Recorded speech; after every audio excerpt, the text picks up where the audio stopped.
In most places around the world, around the globe, where there are conflicts, it stems from the minerals. Most of the times, because there is competition within and without for these minerals. So minerals is one of the things that has led to this conflict that has spanned for decades.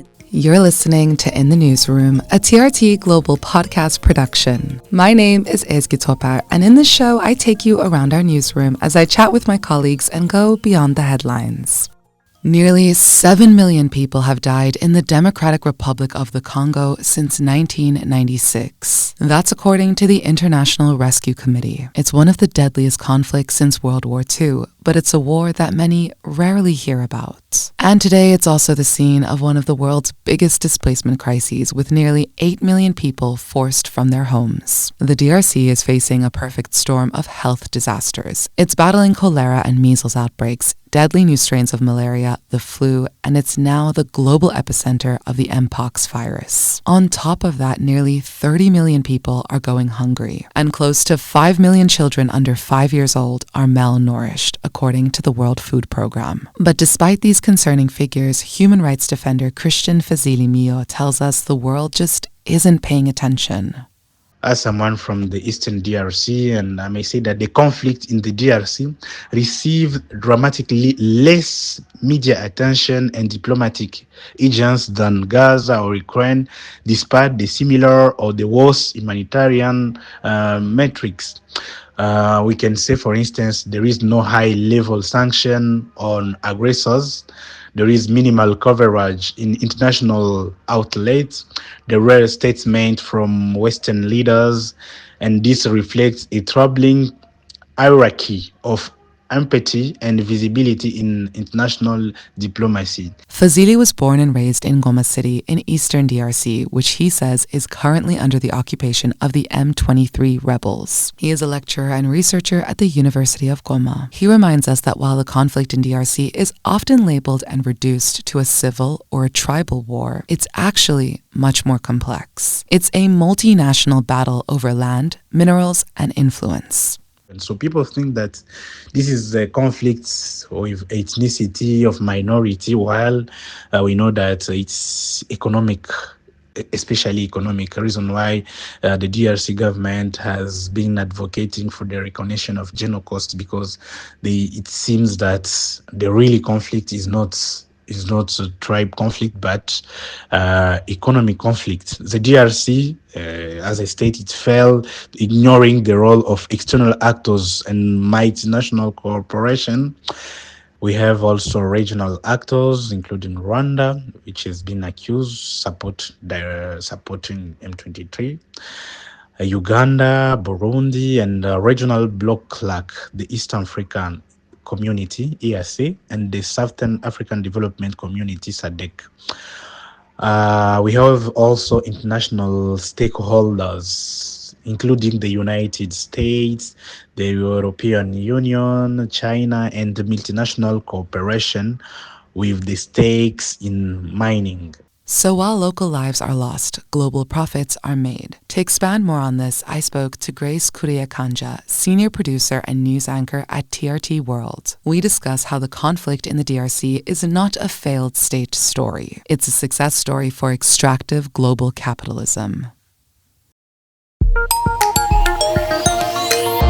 The conflict is on the eastern side, which actually happens to be the part of the country where there's so many minerals, because Africa in itself is rich. I mean, we hold about 30% of the world's mineral reserves. DRC, for instance, holds 70% of the global production of cobalt. DRC is rich in minerals. It has gold, it has cobalt, it has coltan, it has tin, it has tungsten, it has tantalum. We're going to talk about this when we get deeper into this. But my observation, and not just in the DRC, but in most places around the world, around the globe, where there are conflicts, it stems from the minerals. Most of the times, because there is competition within and without for these minerals. Who are the key players involved in this conflict? Of course, we have the M23, we have the Congolese forces themselves, we have the FDLR, which is very important. That's the Democratic Forces for the Liberation of Rwanda. And inevitably, we have Rwanda itself. We have to go back to 1994 when the genocide against the Tutsis happened in Rwanda. So this genocide was perpetrated by the Hutus.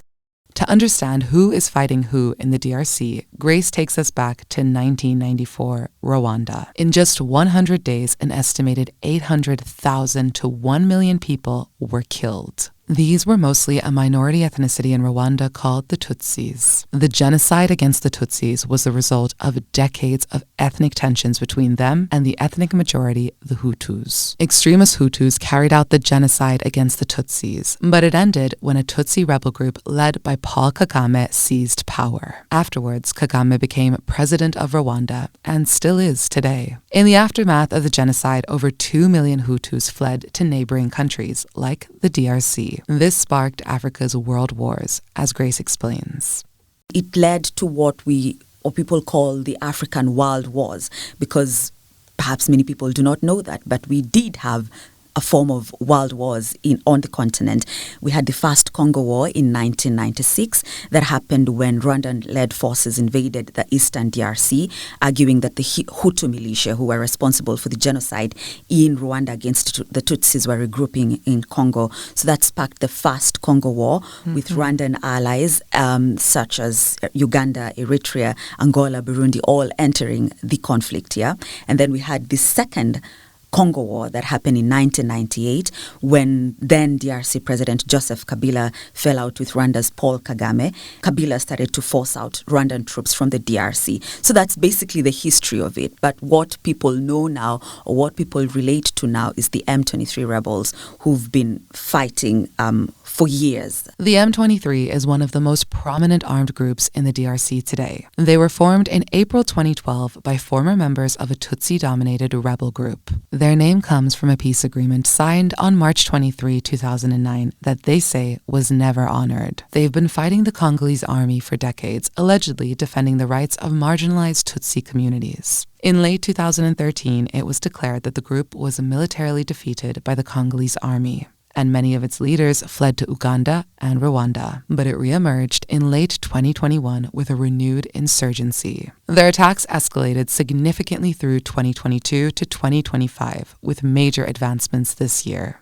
And they've been seizing ground, seizing some cities in the DRC, and all along they've had to withdraw because of international intervention and all of that. Now we saw what happened in this year, 2025, when they seized Goma and they went ahead to seize Bukavu, and at some point it looked like they're actually in control of eastern DRC. There is a lot of allegations that Rwanda backs the M23, and that is also part of their involvement in that. I was hoping you could kind of elaborate on that link for us as well. Rwanda has always denied that it backs the M23. The media would say that Rwanda backs M23 is because, according to the United Nations group of experts, there is evidence. And actually, this evidence did not start right now in 2024. It goes back to 2002. A UN report, a 44-page UN report, showed that indeed there is a presence of Rwandan troops in the DRC, and that Rwanda is actually backing the M23 rebels. Again, this is a UN group of experts report. They back this up by showing evidence in terms of satellite images, pictures that show the Rwandan troops in the DRC. They say that they back them in terms of finances and weapons and all of that. I actually had an interview with the Rwandan foreign minister at the Antalya Diplomacy Forum, and I asked him this question, and he said, no, we are not in the DRC, and we are not supporting the M23. The UN, US, UK, and France have all accused Rwanda of backing M23 with troops and resources. But Rwanda says it's only defending its borders from the FDLR, a Hutu militia linked to the 1994 genocide. After the genocide, so many people fled Rwanda to neighboring countries, so many civilians, among them the Hutu militias who perpetrated the genocide against the Tutsis. Now, when they went to the DRC, they regrouped and thus formed the FDLR.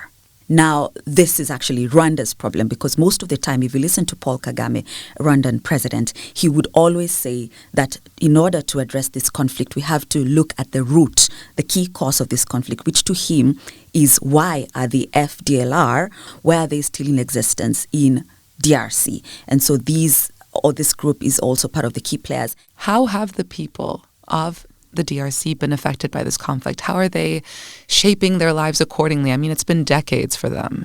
They have been greatly affected. I mean, the world's largest displacement crisis is Sudan. But the DRC is also home to one of the largest populations of displaced people in the world. Between November 2024 and January 2025 alone, that's like how many months? 3 months? 780,000 people were displaced. That's UN statistics. Crazy.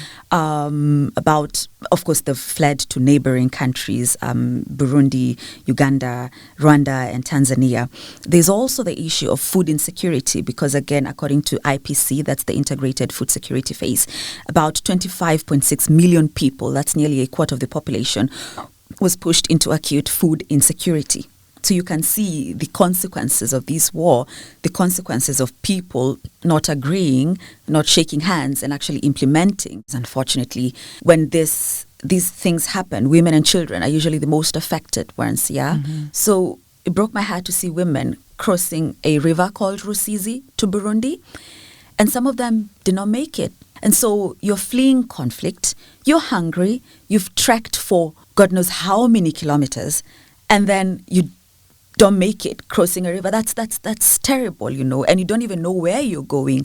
Right. On the other side in Burundi, which opened its doors for these refugees from the DRC. So basically, these people are suffering. They've been suffering for decades. We need to see these people go back to their homes. At the end of the day, what these people want is peace. So whoever the blame lies on, whether it's the M23, whether it's the FDLR, whether it's the Congolese forces, whether it's Rwanda, at the end of the day, what these people want is peace. What these people want is an environment that's conducive for them to grow, an environment that's conducive for their children to go to school, that's conducive for them to reach their goals and their dreams and their aspirations. On June 27, Rwanda and the DRC signed a peace deal in Washington. Then on July 19, the DRC and M23 rebels agreed to a ceasefire and more talks in Doha in what's known as the Doha Declaration. But attempts to broker peace in the region are not new. There's a long history of regional and international efforts. Before the current deals brokered in the US and Qatar, Grace explains what's been tried before and why those efforts have largely failed. So we had the Lusaka Agreement that was made between 6 main countries. That's the DRC, Rwanda again, Uganda, Zimbabwe, Angola, and Namibia to end hostilities within the DRC. In 2000, the United Nations established MONUSCO in the DRC because that was triggered to monitor the peace, or this a form of like a stabilization mission in the DRC to monitor the peace process after that agreement was made, the Lusaka Agreement. In 2002, again, the DRC and Rwanda signed a peace deal that was between then DRC President Joseph Kabila and current President Paul Kagame. The deal was signed in South Africa, and Rwanda agreed to withdraw its troops from the DRC, and Kabila agreed to disarm the Hutu fighters in the region. So, I mean, we've had talks, we've had agreements, but we've never really had substance, material substance to help the people again, because we're talking about the people here. We've had several processes launched on the African continent. We had the Nairobi process that was launched in April 2022. That's in Nairobi, Kenya, of course. We have the Luanda process that's in Angola that was relaunched in early 2024. Matter of fact, a permanent ceasefire had been agreed between the two countries, again, DRC and Rwanda, last year, 30th July 2024, but it was broken almost immediately after. So we've had the EAC, that's the East African Community, and the SADC from the Southern Africa bit, also leading peace talks. These ones are actually still on to date, even now as I speak. And in fact, even after the Washington Agreement was signed in July, we did have the DRC and the M23 themselves sign a ceasefire deal in Doha. And then, of course, we have the most recent one, the Washington Agreement, brokered by the US.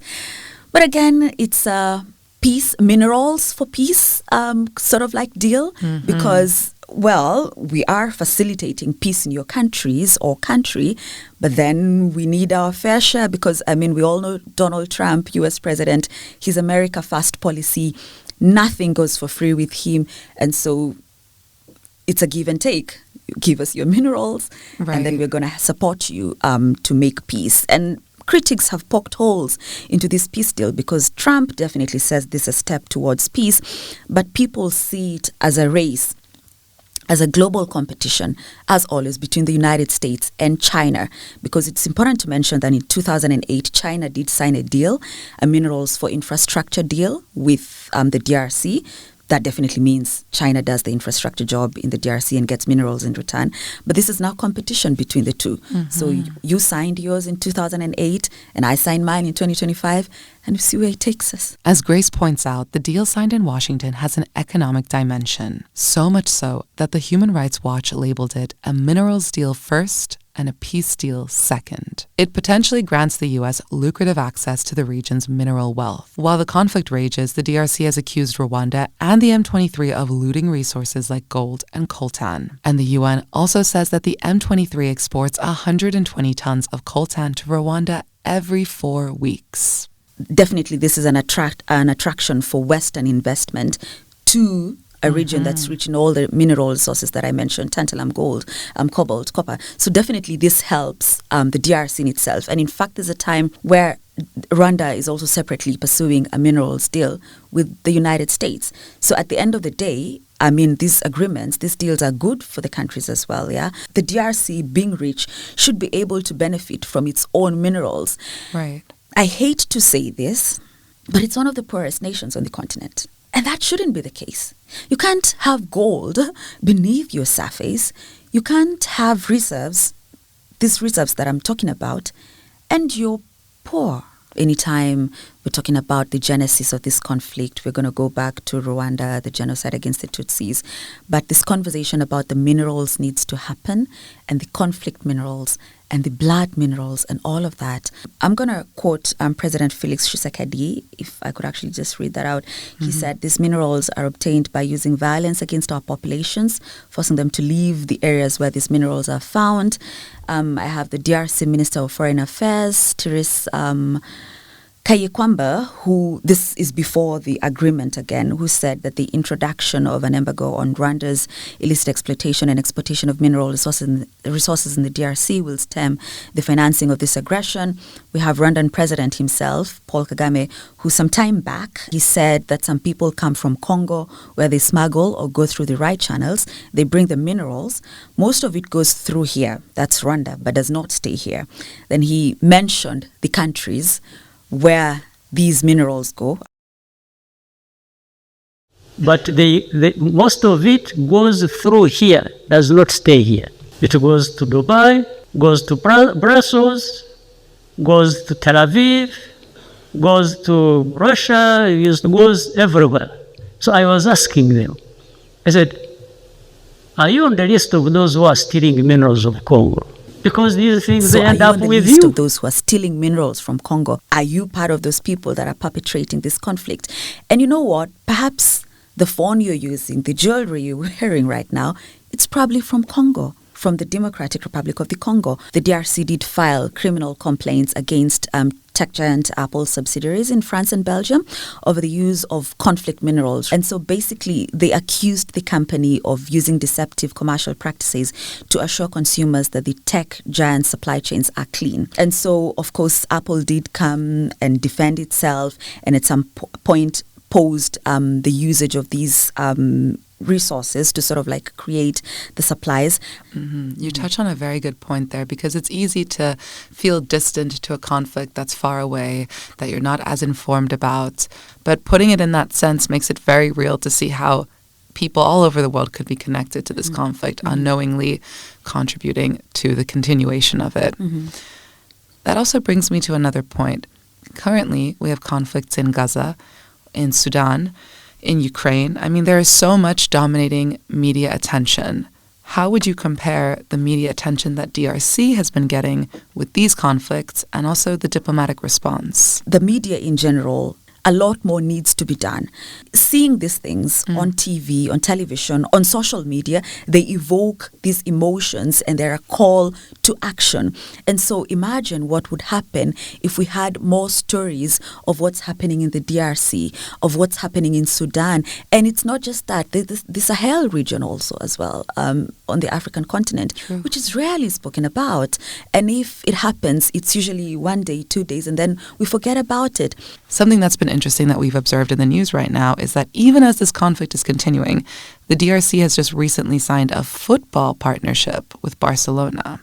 So there was a bit of a buzz about this. I mean, what do you think this move signals? This is a strategy to reposition DRC as a leader in tourism and investment opportunities. And well, that does happen because if we could talk about Rwanda a bit, I mean, we all know they have that partnership with Arsenal since 2018.